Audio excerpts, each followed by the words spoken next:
দেখুন বন্ধুরা, মানুষ ধনী হোক কিংবা গরিব, কুকুরকে অনেক সময় মানুষের সবচেয়ে বিশ্বস্ত সঙ্গীদের একটি বলা হয়। শতাব্দী ধরে মানুষ আর কুকুর একসাথে বসবাস করে আসছে, আর এই সম্পর্কের পেছনে রয়েছে হাজার হাজার বছরের ইতিহাস।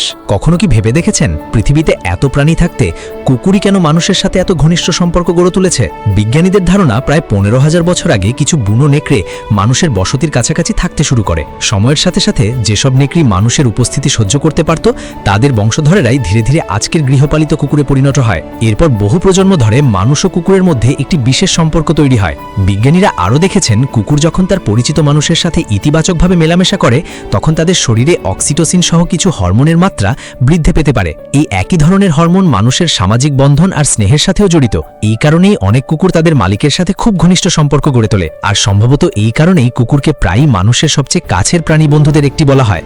বিশ্বস্ততা, সঙ্গ আর ভালোবাসার জন্য কুকুর আজও পৃথিবীর সবচেয়ে জনপ্রিয় পোষা প্রাণীদের মধ্যে একটি। কুকুর ভালোবাসেন? তাহলে কমেন্টে একটি হার্ট লিখুন এবং ভিডিওটি ভালো লাগলে একটি লাইক দিন।